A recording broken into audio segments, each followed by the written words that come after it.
1963 saw Britain gripped by Beatlemania. As hysteria levels surged ever higher nationwide, time spent by the Beatles in their Liverpool hometown became ever more scarce. But in August 1963, a triumphant final return was planned to the place where it all began, the Cavern. The final gig here, we couldn't get in. I packed. We could not get in the doorway. It was absolutely packed. It was just horrendous, really. It was too full. Too full and a bit frightening.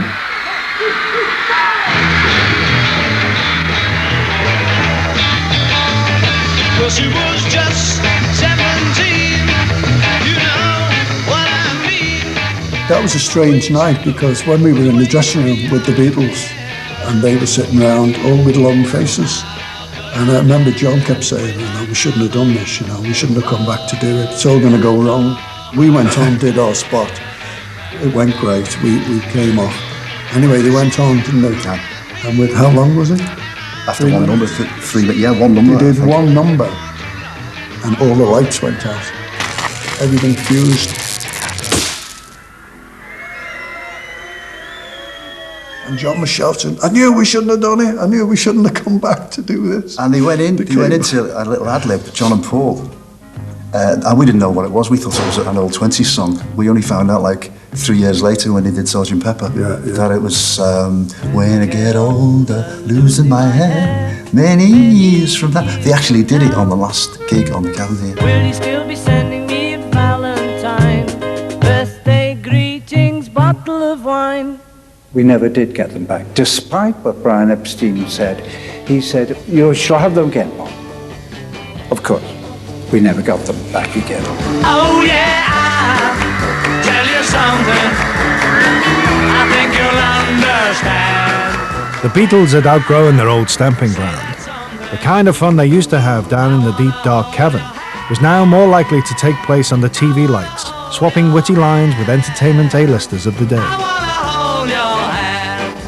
The television people said, would you like to come to Manchester and do a quick interview with the Beatles? Laugh every time he's down to me. And we just started chatting about different things. I said, well, I think I'd like to have a go at this pop singer myself. Have you no ambitions to form a group yourself? Love with the boys. Yeah. Kenny and the Cockroaches. Kenny and the Cockroaches. The only thing is I'd have to change my name, you see. I couldn't just be Ken Dodd, could I? I'd have to have you're the Beatles. I'd have to have a name like Cliff or Rock, something earthy. Well, I don't know, eh? Cliff Dodd. No. Rock Dodd. Now, let's invite suggestions for an earthy name for me. Yeah, well, what about that fellow? Eh? Sod. They were still able to be down to earth. They were still able to be for Liverpool lads. But the Cavern success story wouldn't be just about the Beatles.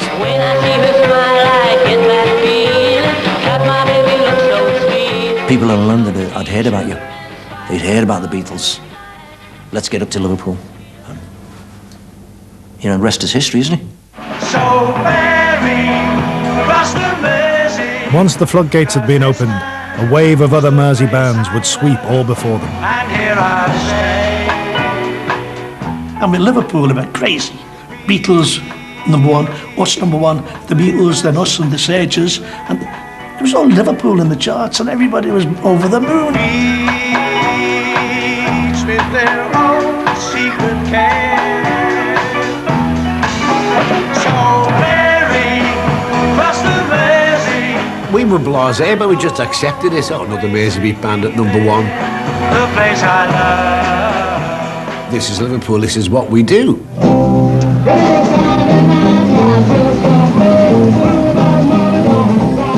More and more groups from outside Liverpool were drawn to the club that made acts famous.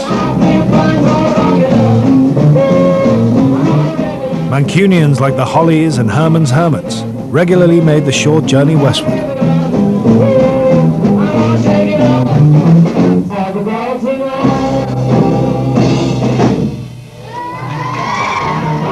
While others, like Londoners the Kinks, travelled from further afield.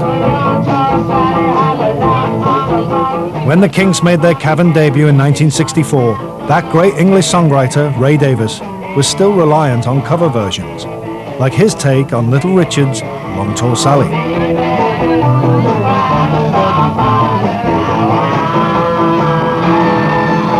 By the mid-60s, a pilgrimage to the Beatles' former musical home was a must for up-and-coming stars like the Kinks. But on the rare occasions that the Beatles themselves returned to Liverpool, a visit to the Cavern was no longer on the agenda. July 10, 1964, saw Liverpool host the northern premiere of the Beatles' first feature film, and the frenzied scenes of fainting teenagers that had been sweeping the country were about to engulf their hometown. So why on earth should I moan? 'Cause when I get you alone, you know I'll be here. For some reason I'd forgotten that it was the premiere of Odd Day's Night, and I came up rushing up the underground steps, and I just couldn't move. There was this fantastic kind of wall, and then I realised, oh, this must be for the Beatles. It's been a hard day's night, and I've been working like a dog. It's been a hard day's night. Any moment now, the Beatles will be coming on the balcony. We were going on the balcony, and we were just in the room at the back, and we went near, to look, and my mouth fell open. I couldn't believe the amount of people in Castle Street. It was just shocking. I was probably halfway down Castle Street. It was a hell of a crush. Still the casualties mount up. They've been put at about 100 by the St John ambulance men. They're falling like ninepins. Liverpool's never seen anything like this. And here they are. Just listen to those screams. The Beatles came out and they looked like four puppets with their suits on and their hairs just so.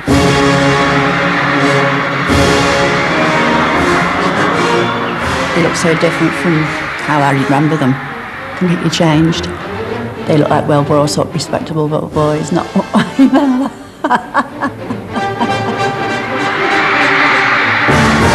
Less than kind of 2 years previously, myself along with a few hundred, maybe a few thousand people absolutely loved them, but suddenly this entire city was brought to a standstill.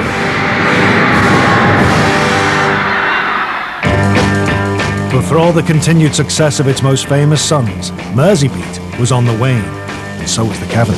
People try to put us to down. Talking about my generation. London bands like The Who, Cavern performers themselves in 1965, were on the up. Liverpool was becoming old hat. What went wrong? The Liverpool bands stopped having hit records. The only ones who carried on having hit records were the Beatles, really.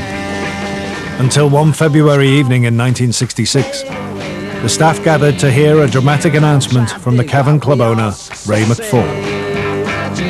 One night, Sunday night, Ray McFall comes down and says, the bailiffs will be here tomorrow morning. Keep open all night, let anybody in for the last night. We went round all the clubs in Liverpool and we said the Cavern's closing tonight, but we're not going to close. If you want to come down, we're going to stay playing here till we get thrown out. A few of us got together and we decided that we'd barricade ourselves in. So we got all the chairs and there was, we say, the entrance there out, and we just filled it with chairs and thought we were very brave. We were down here for hours. The groups played for free. There was everyone down there, Crying Shames, Rory Storm, my man friend Billy Butler was here. All the hideaways, all played, just kept playing, jamming. And towards the morning, I went on stage to tell the kids, when the bailiffs arrive, resist them. But when the police arrive, that's it. Next morning, in came the bailiffs and the police. Time for the evicted Cavernites to take to the streets.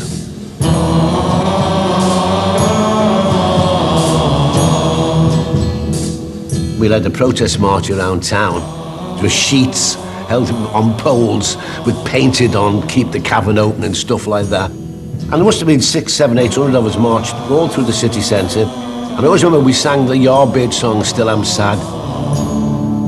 It was easy going,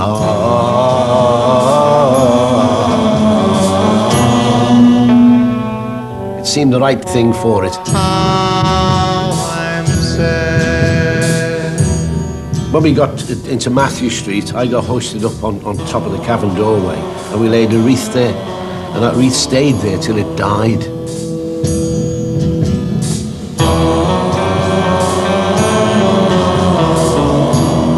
People power was to win the day. The kids' campaign got its reward when new investment saw a revamped Cavern Club open in style in summer 1966. Where's the most famous number 10 in the world? Downing Street? Not on your Nelly, say Liverpudlians. It's 10 Matthew Street, the address of the Cavern, where the Beatles took the pop world by storm. A new look, super with it extended Cavern was being opened by the Premier. And here he was, in the cellar, where it all began. They cut the ribbon, of course, and then we did a little set. Over now to those local idols, the Hideaways.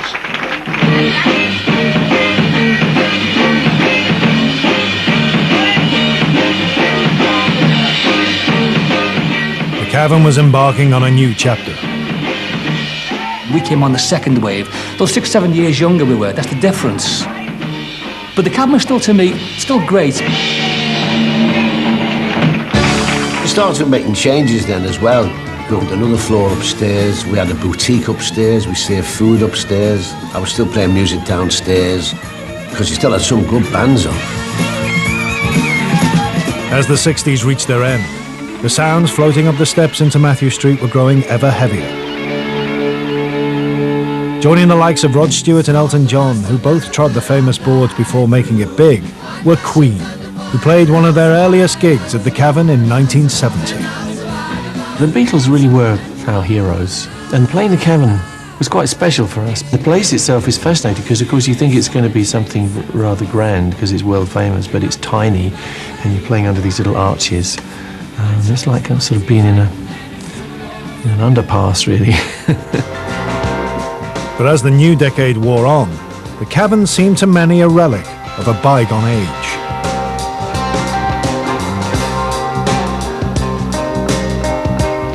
If, like me, you're old enough to remember the big three, but too young to have qualified as a teddy boy, then you should feel a twinge of nostalgia today. Because at the end of the month, they're closing down the Cavern Club here in Liverpool. In fact, they're going to build an underground railway under what probably is the most famous shrine to Merseymania. Maybe just like everything else runs its course in history, you know, like the Roman Empire. I know that's a much bigger thing, but things sometimes just run the course and people don't want them anymore. We actually couldn't believe. We thought, what a stupid thing. We thought if the Cavern would have been in America, it would have been a shrine. It breaks your heart in two to know she's been untrue. Isn't that typical, to knock something iconic down and, you know, replace it with a railway shaft? In June 1973, the Cavern was demolished.